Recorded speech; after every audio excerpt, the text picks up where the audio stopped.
time he gets involved in like a firefight, it just brings a smile to your face. And it rolls off the tongue so well. I know. It's the GOAT name, Matt. No doubt about it. By the way, he doesn't know why you kick a Muka. I don't know if anybody does. Yeah, no, it's a mystery to life. It's a mystery of the ages. Oh, starting off on Miramar, as we're going to get some exciting games to kick off everything. Plane path's going to be southern leaning, so that means that our teams that have been going over to the north might find some problems for it. But with a northern lean in the circles, maybe we'll finally see that trend stop.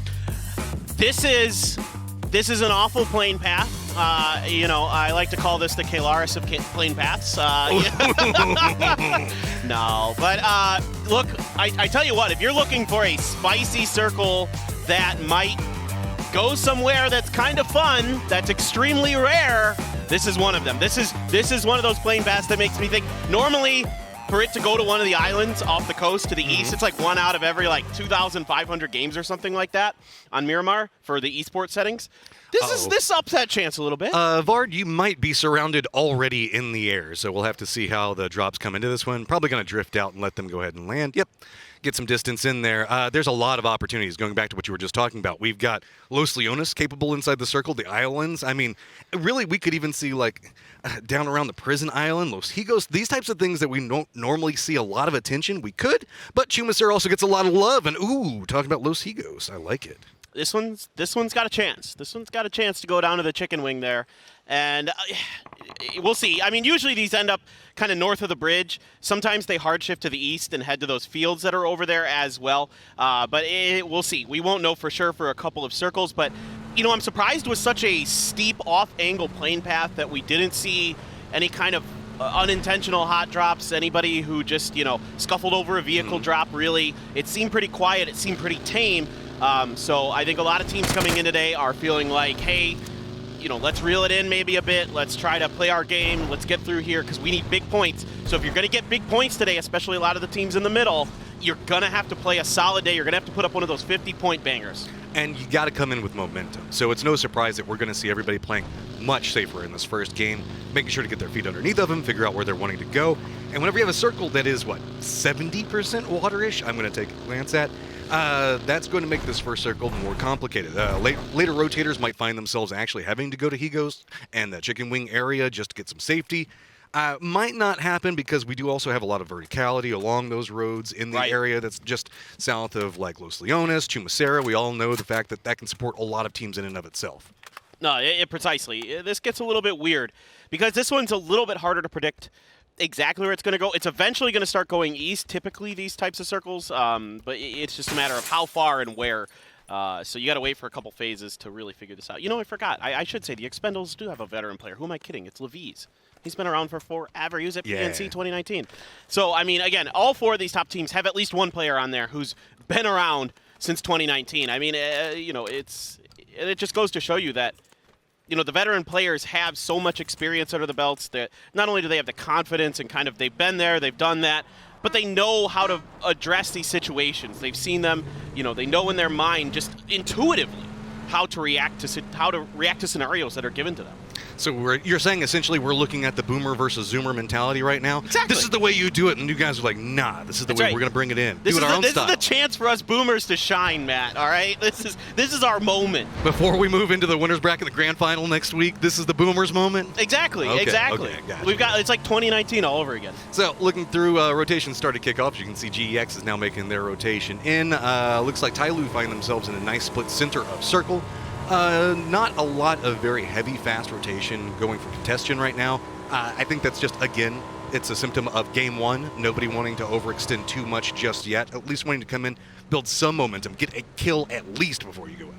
Yeah, you might see a few teams set up traps here or there potentially, or try to pick on teams on the edge. I mean, Bagopah is a team that has been known to do this going into the PCS 7 Asia finals. They were setting up traps going into the final day when they needed a pretty decent day to potentially get first. So early on, they were trying to pick on teams. That's something you got to be aware of. You've always got to be aware of Buriram on the other side of the map. They are just They're a wild card, and in a good way, and in a fun way, and in a frankly, they've been playing pretty good. I mean, look where they're at. They're at 7th right now. They've got 30 points. They're really in this. See, there's always this talk about like hot drops and everything else like that. I prefer like the trap moments when somebody has studied somebody enough to know how they're going to rotate, like set up, prep for it, try to catch them out, because that shows the intelligence and the just game knowledge of what's going to be going on.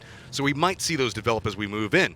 Solsky is now finding himself in a spot, so he's going to have to step away from this one a bit, as reinforcements are not necessarily going to be in the best position to have to deal with this one. GX is going to go ahead and get the control of the top of that one, and he's just going to retreat away. Savior's going to take some shots, but it looks like it's not going to be too much.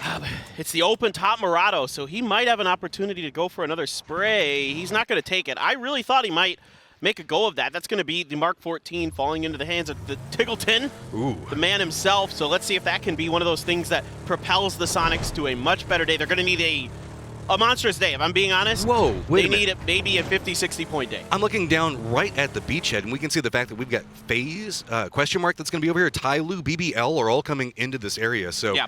That's going to be right along the coastline. There's a recipe for a lot of very interesting things to happen, as it looks like QM might be being pushed away. Reminder, everybody, do open the map stream so that way you can kind of follow what's going to be going on, as FaZe is now starting to post up, and you can see in the distance it's going to be QM crossing the bridge and getting control over, I guess, the bone part of the drumstick? Exactly. It's that bone on the end of the drumstick. So, I mean, I think if you guys are wondering why teams are doing this, it's not just because it's sort of center of the circle. It's because these circles that have this much water this far shifted south like to drift towards this bridge because of the land ratio terrain, particular to the west of this. So they're looking to set up these positions early. You know, you can kind of hedge your bets like QM is doing, put 2 on the island, put 2 on the other side of the bridge, make sure you can control the other side of the bridge. There is a little bit of ability to camp that bridge from the northern side of it. There's a compound right on the other edge of the crossroads that can provide some ability to control it, but it's not as easy to camp this bridge as it is on Erangel. It's not quite as defendable. It's there's a lot of factors that go into it, specifically the verticality that we're looking at in the hills next to it. Right. So even if you try to set up a defensive line, people are going to be able to shoot you in the butt, and that's going to shoo you away from it. So we do see that QM is looking like they're running a 2-2 around it. You can see that Overpeakers is going to be coming in now. They're leaning in the Los Leones side of this one, so going to be making a pathing, as it looks like Petrichor Road is about to find themselves with some friends, take some shots at the Junk Juice, and he is going to go down. Hill's going to pick that one up pretty easy. What is the rest of the team going to do, is they do have sight lines and a couple of shots, and I'm willing to bet that we're just going to see a shift away. That's a tough loss here for TE in the beginning of the day. Duck Juice was their top killer from yesterday, 11 kills. Smell had 10, so between the two of those guys, doing a lot of damage with the DMRs between them. So, you know, the interesting thing about the Expendables is they've got very defined, obvious roles, as we've seen. Now 777 trying to put some work in with this Mini to see if he can punish Aches Left and Petrichor Road, but I think they should be okay. 777 great with the ARs, not as good with the DMRs. So they make up for that. Smell and Duck Juice, really good with the DMRs. Just a reminder, this is way outside of the circle. We're hanging out around Graveyard right now, so that's why Petrichor Road, after taking those shots, hopped inside the vehicle. They're trying to path their way in. James has gotten knocked over here around Los Leones. It's going to be Burram that's going to be coming around next to him, so I have to see if that's going to continue moving forward. About the only other teams that are yet to be inside the circle are going to be Entropic, as well as BGP, who are hanging out around that El Pozo area still. So with this, most of the north of the circle is available, south predominantly water, so really anything that's north of Los Leones right now isn't taken. No Chumacera, no Chumacera Hills, it's just vacant up there. Yeah, and the reason is again, so we talked about why teams are setting up around the bridge. Also, a lot of teams are setting up to the east because, again, if it's going to go one direction, it's either going to center up north of the bridge or hard shift to the east. It can hard shift to the north, not as likely, so teams are preparing for this situation. This is why you got to play the math, right? It's all about that geometry that everybody hated taking inside of high school, so that way you can figure out where everything's going to go. It is all pertinent for what we're looking at right now. Yeah, math pays off. Pay attention in school, kids. It does. I can't do quick math in the head. Well, I can do quick math. It just doesn't mean it's I can't be right. do it while I'm casting. I can do it off air. I was one of those people that used to be able to like tally tax in my head right off the get-go, and now I can't. You remember Brain Age on the DS? Oh yeah. I was nuts at that. I was really, really good. Did you have a young Brain Age, or were you already a boomer? I had a young Brain Age. Granted, I was playing it, when I was still young, so. That doesn't even count then. Okay, we can see that the freaks are coming in. They've got BBL that's going to be next to them, as well as FaZe. Diggory's going to take some shots into what's going to be going on over here. This is about as far west as our teams are lined up right now. And Tropic is over in Vadimar, but we'll have to see how they want to make the approach into this. Most of our teams now are already coming in. It's going to be pot shots, the verticality, and really just the location territory control. Everybody wants to make sure that they have some form of pathing out of this because, as you can see, as congested as it is, once the circle clicks in, and if it goes somewhere wild like Chumacera, Los Leones, or even just focusing up around that Higos area, everybody's going to have to make a go for it. Where are we going to end up heading? And it is right on top of that bridge. Yeah, so this one feeling like it's going to end just north of the island. With the way this circle is shifted, it's not super likely to go down to the island. They just tend to not happen that way. So you can see QM, just figuring out what they're going to do, setting up around the bridge. And they've got a decent little position. Again, the fact that they established this 2-2 beachhead earlier on the other side with that compound, really, really important. New Happy trying to make their way out of Los Leones down the road. It looks like they're actually pretty decently open on that road. Nobody's really contesting it too hard. Tai Lu, a very, not great day yesterday for them. Another team that needs to have a big pop-off day if they're going to turn it around. Man, this is getting really compacted really fast. Those two members for QM got to be careful. Buriram now going to be coming in right next to Wildcard, and we know that Buriram is going to be more aggressive inside this one, but they can't do it as Adam is going to go ahead and get a knock onto him, start off everything, and get the flush as well. So now Buriram has to be careful. Nico's already making the push in. Does Cheeksing know that he is there? It doesn't look like it, and that is an easy spray coming up for Nikos. Oh, that was pretty nasty. Meanwhile, Cerberus and GEX trying to wrap around the corner. Not going to happen. They're holding the line. It's a trade 1-for-1 so far. Now GEX starting to put some serious damage in. Emas going to get one. GEX, this is really, really close. Cerberus still seeing if they can recover. Molly's out. A lot of crawling around just to try to feed over information. It's going to be a do-si-do around the outside of this one. Himas is going to go down. Now it is just on to Tycon, trying to make his way forward into getting the sprays off. Can he at least get the flushes out? That's what he's got his goals on. Goes for the spray, does get another connection. He should be able to pick this one up now. It's all about how Savior and his reposition is going to come out with that being knocked. That means the fact that Tycon's going to know exactly where he is. More information now favoring CES at this point. He at least got a point out of it with that rotation. Tycon still holding that stairwell. Very difficult to push up there. So Savior just waiting at the bottom. Stun out. He's able to dodge it. Looking to see if there's a re-peek. Did not happen. Tycon's using that to wrap around him. He didn't notice until, Tycon had an opportunity, but he didn't expect for Savior to go up the stairs, but Tycon takes a whole bunch of damage. Oh, nowhere to go. He's lined up right up against both vehicles the way that that parking came into it. Savior now going to be coming out for it, taking a couple of shots, trying to juke through the vehicles right now. Looks like Savior's going to be the aggressor inside of this one. CES is going to go down, so well played to Savior and should be able to get both of these reses as well. That was a long fight. Both players making moves in the middle of that neither expected. Then they threw flashes at each other that just delayed things. Both hit each other full stun. Meanwhile, Bagopot loves to play edge early. They come in super, super late. Tickleton with that level 3 gear could be problematic for them. You can see a long southern wrap down through Los Egos for Entropic. There is still members of QM on the island. They're still waiting this out. I think they're trying to kind of hedge their bets, play it safe. Tickleton up on the front lines. I don't know if he's been spotted yet for Bagopot. Just holding out on that high ground right now. Bagopot coming into this one. I know you get a kick out of the fact that I jokingly called him Dagobah sometimes. That was so funny. They are so far out in the middle of nowhere, it just seems fitting sometimes. Taman now getting some vision of what's going on as the Sonics line is starting to make sure that they formate around this position that Tickleton is playing from. See how these tosses come in, not going to connect, but I like the mindset behind it. BGP is now having to step away, but Shrimzy on the side flank might be able to find something really, really nasty. Well, this kind of has to be a fight right now. I mean, both teams are pretty well entrenched here on the edge. TE has an angle into Bagopot's flanks, but those grenades are pretty good, doing a lot of damage to the Sonics. They are bruised and battered. Now Pio trying to gain some space up towards this shack, see if he can open up a few angles. Smokes have to come out now as Sonics need to buy a little bit of extra time. Sungjang out in the blue, controlling, being that anchor on the backside. Didn't see much, so now he has to come and reinforce. Oh man, there's so much utility being used right now. Both of these teams lined up directly into each other. Songyong's going to move forward, but it's going to be DG98 that gets the drop onto mine. This grenade's going to be rolling in. That's going to go ahead and polish it off. With this, both teams now know who they're lined up against. Tickleton still holding the line over here, trying to get some more damage out, but they just cannot manage the spot out where Bagopot is formed at. So with this, looks like Pio is going to go ahead and go for the molly inside of it, and Songyong is finally going to start to make his push around. You can see Sonics having to slowly step away from him, but it's going to be H-Win that finally connects onto Taman. Yeah, this flank from Sungjang is going to have to be huge because Tickleton's counter-flanking him along with Shrimzy. Went up on the high ground. Tickleton was kind of spraying at the edge, seeing if he can get lucky, but that's going to alert Sungjang to the presence. presence here. He's going to flush Shrimzy out. Wynn did get Taming re-knocked. SPO trying to gain a little bit more information on the backside. Tickles is just going to try to get aggressive. Goes through the car, but DG shuts him down. I love the idea behind the play, but it does not work out. With that information, H1 is seeing if maybe he gets some more out of it. Spray is going to come out, but Pio is going to finish this one off. And now it's going to be Petrichor Road, seeing if they can come in and get some damage of their own. Yeah, and this is phase 3, so normally I'd say, hey, Bagel should be fine to get the reses, but with Petrichor Road looming on the edge, they are a hungry team, and they will try to steal the points off of you as best as they can. It's pretty long range, though. I mean, this is a good 250 meters, maybe a little bit more, but Axelef finds the headshot. He doesn't care. He's like 200 meters. Whatever. Now it's time to go ahead and make our foot push into this one.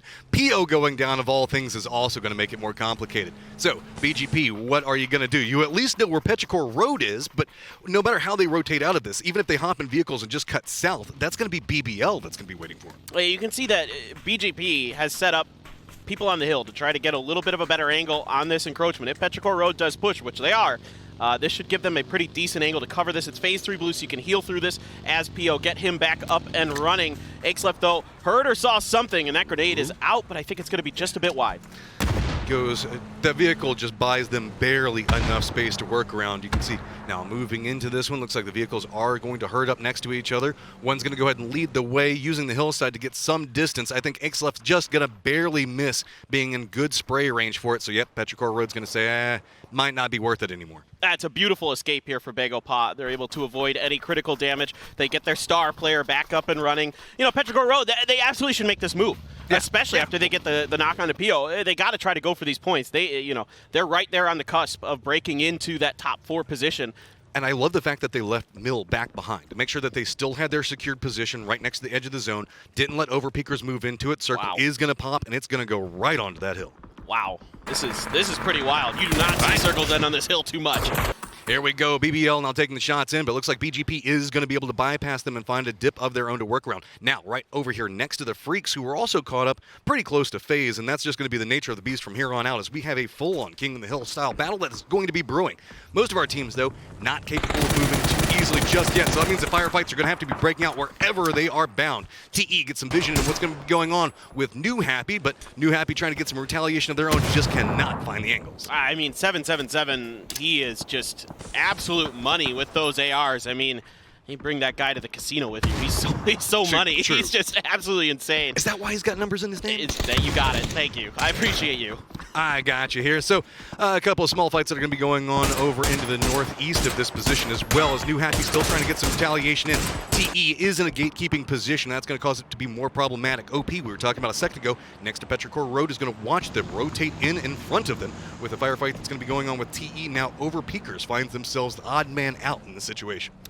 Yep, and Petrichor Road gains a little bit of space, but it's a shack, so not ideal. Not the worst, not the best.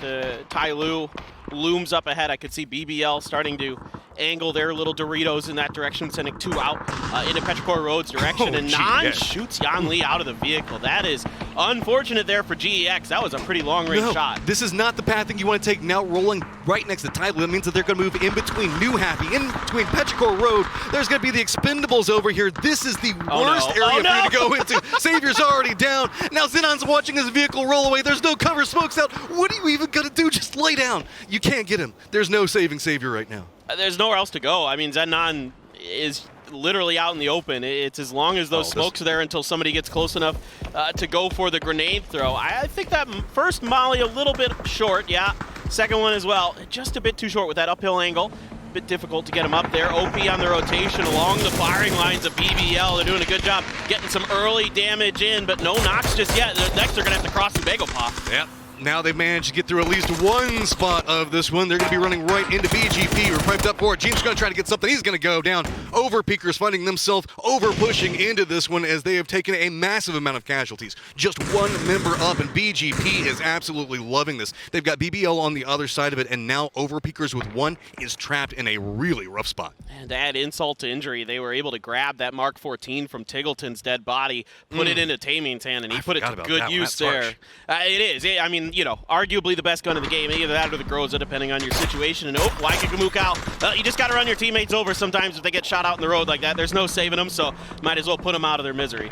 I guess his name is now Greg Run Over instead of Greg Shot. We'll have to see how he moves forward in this one, but they do find themselves trying to work their way up that hillside. Expendables now going to have to make some type of move as they got New Happy right on top of them. Tyloo's coming in, crashing on the opposite side of this one, but Petrichor Road's going to be coming in right back behind the Expendables. It is a full-on firefight over here. We do see that New Happy is going to get eliminated, but that's going to be just in time for Petrichor Road to be running down right into 777, take him down, and now all of a sudden the Expendables go down as well. What are Tyloo going to do? They realize what's going to be happening. It looks like they might be stepping away from this position, realizing it's about to get too hot. Yeah, you got to love the proactivity here from Petrichor Road. I mean, just all over the map early, side to side rotating, trying to find third parties, trying to find fights. Akeleft already got a headshot there on that first bullet out of his 3x barrel, but Sia just barely able to dip underneath the ridge line, able to get through on his Bronco. Meanwhile, QM and Buriram trying to cling on to dear life. QM playing gatekeepers on the edge, stuns out for Canaxi, trying to see if he can find any angles onto QM, but they are dug in. You got to give it to QM, man. This is a hard team to defend against. Buriram's going to come at you. They're going to come at you with everything. And somehow QM is managing to hold this one out quite efficiently. A couple of shots now going to be coming in from Wildcard to provide some assistance as well. Looks like Entropic, who's got control over the south, also stretching their legs this direction. So a lot of teams want a piece of what's going to be going on with Connex and Edie trying to make their way into this. I think QM's defensive line is just going to be way too harsh to deal with. Yeah, I normally I'd say with most teams, this is, here's Taman with that Mark 14 we were just talking about earlier. Oh, putting it to just beautiful use. Just amazing control there over the recoil. But it's Buriram here. They're the one of the teams that I think can get it done now. I spoke too soon. They are going to be wiped out, and you were right. QM defense very, very strong. Petrichor Road under pressure. A great little spray there from Smash. Can he find another? No. Well played by BBL, choosing this opportunity to move forward. It's going to come out. Mill's going to be trying to make a move forward, but BBL, man, they are just ripping apart Petrichor Road. Now trying to move away from it. It is going to be just Ming with near on nowhere to go. He's retreating down to the south. Luckily, most of our teams that were involved in the firefight, Tyloo, we saw a second ago, now moving into question marks fight that we saw. So now Ming might find a way to sneak his way in here solo. Yeah, Ming's going to have to play Sneaky Snake. Pio got knocked again. That grenade, he's going to bleed out really fast. They got to get that recovery quick. It's not going to happen because they are getting knocked. They are getting wiped out right now from the grenades of Kwangdong Freaks. Sung Jong still on his feet, but just barely, as now the spray comes over the top, and it's going to be the Kwangdong Freaks wiping out Bagel Pa. Doesn't matter what guns you got if those nades are landing that clean, and now Freaks get a lot of control over this area, as well as a crate coming in, as well as being able to get a crate gun off of BGP, so that is going to turn a massive head in what's going to be happening. FaZe is just to the south of that. Here's what's going to be happening, but we also do have Tyloo that is chilling out in their spot right now. QM did manage to come in. Ming is inside the circle, too. I think this goes north, if I'm not mistaken. Have to see how it's going to line up. If it does, that means the fact that we're going to get an interesting hillside fight. But either way, there's going to be a... Okay, so we were pretty much looking at the hillside recession right down into where Wildcard has already made their move into. So strong spot for them. And we have seen them exploit a position like this before. Oh, yeah. No. This is wonderful for Wildcard, at least for a little bit. There are going to be a couple teams coming from the side, so it depends on how much cover they're able to find, from one angle or another, from their east or their west. Tong up and over. Hobbits had half health, but did not get knocked. Let's see if that grenade can find it. Nope, just a bit too far there. BBL's keen to just take Petrichor Road out. Barricaded them on the northern side, and they're going to loop down towards this fight that's brewing between Tyloo and QM, seeing if they can pick the pieces off of this battle. This is brewing for a big BBL game. They are going to be looking down the hillside into so much smash. Going to go ahead and take down Sia, and it is going to be a domino effect here. You can see Tong's already dropping down. Question mark. Here's what's going to be going on. As hillside to hillside, BBL can mop up a ton of kills in this position if they play it clean in the way that they've been playing this game so far. I'm not going to question it. Spray's going to come out from Tonks, does get smashed down, but that means everybody now knows where the last member for Tyloo is, and he's going to have to retreat. But the problem is, there is nowhere to go. Question mark is right behind him.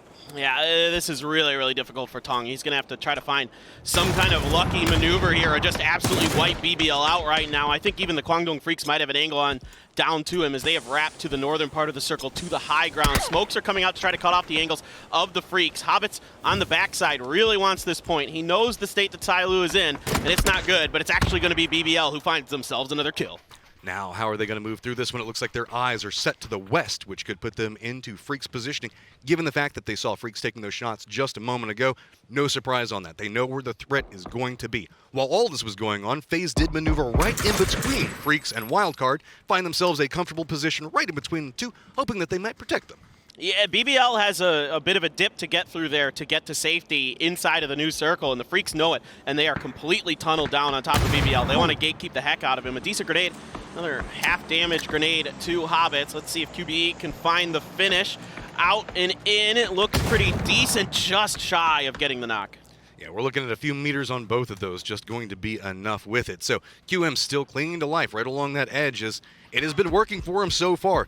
EIQ, though, has control over the south and is not in the best position on the leaderboard. You can see the fact that they are trying to reach for these kills, but every time they do, it backfires. Dante is going to find QBE and knock him, which means the fact that, Naylup is going to have to move 100 meters to reposition to maybe get something. Meanwhile, BBL is finally taking some shots from Freaks, which is going to make at least everybody else have an opportunity to exploit something around them. Oh, Nikos, he has been absolutely wonderful for Wildcard. Got the knock on his match, but it's going to be stolen by Diggory from FaZe. We've got kind of an odd surround here. Dante going to push space, doing a decent job, getting a little bit of help from the Freaks. EN got a double with a molly. Quetpa trying to keep QM down underneath him. And still, the circle continues to shift away from him, but it's going to be EN who's going to put an end to BBL. King of the Hill is going to be the Freaks right now, as they're going to be looking down into the smokes, the hillside, and all of the bodies that they can manage to rack up. Taking the spray right down into Entropic on multiple angles. It's going to be QM that also has to watch this one. You can see they have everything to work with right now. It's going to be really FaZe and Wildcard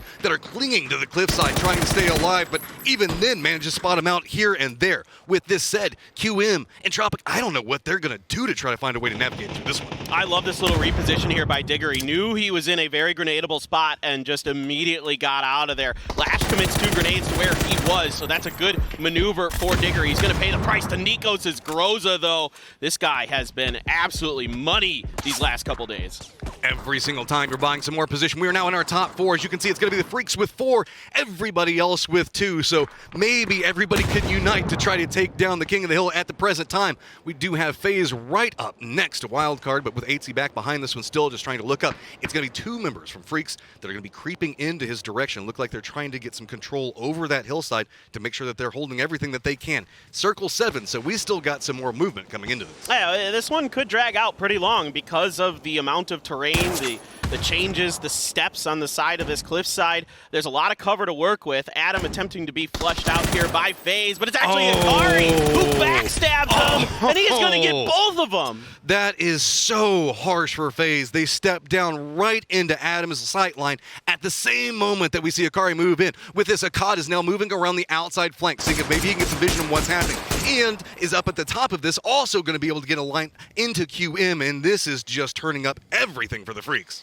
Yeah, everything's coming up roses for them. 12 kills already in this. This is going to do a world of wonder for the Freaks to get back into contention, to be in that top 4 spot, those precious spots. The Freaks, they've won the PWS, I think it's 5 out of 6 times in Korea, Japan, and Chinese Taipei. So, I mean, they've been a wonderful team, but when they've gotten to PCSs, sometimes they've struggled. Sometimes they haven't been able to really convert and get into those high placements that you would expect. But here today, looking to try to turn their fortunes around. Does the circle shift away from them and grant somebody else some type of reprieve? No, it does not. It still keeps a lot of their high ground advantage, as we do see that Ian is going to have to move in, and it's going to be question mark that is going to have to walk right into their vision. So QM definitely has an issue to work around with this.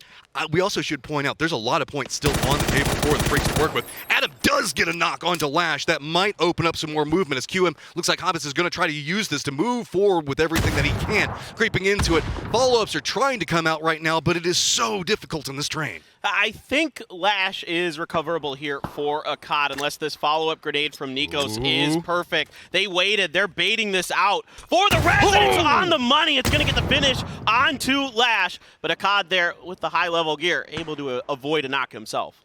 But that does slow down everything that the Freaks were wanting to do with this. Akkad now still playing down where question mark is. He's trying to get some vision into how they're going to try to rotate and cross that road, try to pick up a free kill. But that means that Wildcard is more of an isolated 2v2 at the time. And with this, Freaks might stretch themselves too thin if they're not careful. And that's been one of the biggest criticisms of the Freaks, especially in global competitions, is that they stretch themselves too thin, whether it be early game to late game. They like to play control. They like to play, you know, this wide fanned out style, but at times it's just a bit too much. They bite off more than they could chew. But Akkad has a pretty good opportunity and lands the headshots. 2 bullets, gets Adam down, and only 1 left standing for Wildcard. He's pretty close to the center of everything, though, so hoping the fact that he can buy some positions with this. Question mark now has this hillside that they've been working around, but it is going to become its own inadvertent problem for them to deal with, trying to figure out how they're going to navigate being this close to the edge of the zone and having to move into a hard-controlled area. Nikos, though, does spot out one, but it's going to be quickly followed up. Akkad's going to take him down, and with this, question mark has an opportunity, but not easy pathing to even exploit it. I don't know if Hobbits can get up here without going through the blue. He's going to make a go for it. Yeah, there's no real angle to take there, so he's going to have to wrap back around. So QM going to make a smoke bridge to at least get to the safety of the cliffside. That will allow the res to come through for the Freaks. They're going to push 2 up forward, keep EN at the high ground. He's starting to wrap a bit down now, but make sure, you know, EN's job is to make sure that question mark can't flank them. Let the other 2 handle the up close and personal. Yeah, this is going to be very, very difficult. You can see that Freaks have already lined up. They know exactly where the approach is going to be coming from. Question mark is even going to have to be climbing as they move through. Flashbangs are going to connect, buy some more space with this one. Dante feels like he might have an angle to work with, but it's going to be Hikari on one side, Ian on the other one. And now, as the vision going to come out, Dante's going to get instantly caught. Now it's just going to be Hobbits. He's already been spotted, and this is just going to be a quick GG. Yeah, this is just a really well-controlled game here for the Kwangdong Freaks. The real pivot point in this match was their fight against Bagopop. Won it cleanly, didn't lose anybody. They're able to snowball that, work their way through the high ground, sweep through the top, and then just be kings of the mountain. Control the terrain underneath them really efficiently, really effectively.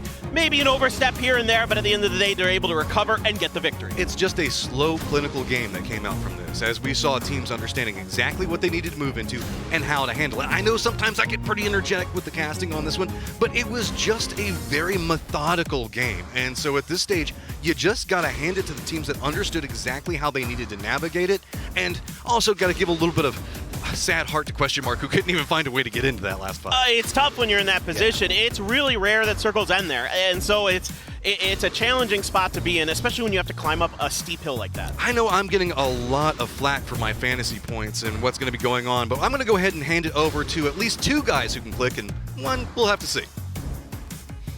I don't know who's referring to. I guess we'll have to work it out later on. But we've got ourselves working from the high ground here as Kwangdong Freaks gets the victory. A big victory at that, with plenty of points to boot from the kills. Let's talk about the highlights as well coming on in here. Toffees and Poro joining me for this one. Poro, starting with you. This was a clinic from the high ground for some of these teams. It really was. I was kind of, I got to say, I know we were all hoping that that circle would maybe cut a little bit farther south, maybe get that island involved. But so did question mark. Well, yeah, I mean, they had a beautiful setup for it, and it ended up kind of keeping them up for a little bit longer. But yeah, I mean, it was just brutal stuff here on the northwestern side. FaZe looking really good. KDF, it feels like this was the victory that was promised from yesterday's game 1 whenever QM took them out. But this time, obviously coming in with a big win, 16 kills to boot. It was the victory that was foretold. No, but seriously, I mean, they were off the leash. They finally got to play from the high ground. They were unstoppable. 16 kills is an epic win. The only reason it doesn't feel as epic is because we saw the 22 yesterday. But this was an incredible game. They ran the entire top of that mountain. And honestly, I want to give a shout out to QM and Wildcard, because they played from some very hard spots and managed to survive just an onslaught. Yeah, I think BBL is going to be kind of kicking themselves a little bit after that one. Is somehow they managed to give away that high ground, and KDF never even really pushed them off of it. They just kind of got a little bit too aggressive, pushing the teams on the bottom side. Well, it was like that one Tai Lu ambush just threw BBL completely out of sorts, and they should have been in that position. All right, will be Kwangdong Freaks getting the first victory here of the day, pushing them up very nicely towards that top 4. And as we take a look at the overall points coming in from that game, one thing that's interesting is the compound at the very top of all of that, nobody's in. And I think it comes back to what we were saying, or what we heard in the interview from Uber really early on. everybody's so good, Yeah. they're kind of playing scared. And everyone is thinking, Poro, that somebody's got to be in that compound at that point. I mean, somebody's always there. Yeah. And Yeah. usually you can kind of scout them out. And I guess the worry is when you look over there and you don't see anybody, you're like, oh man, they're hiding really good right Yeah, they're, now. wow. It's not the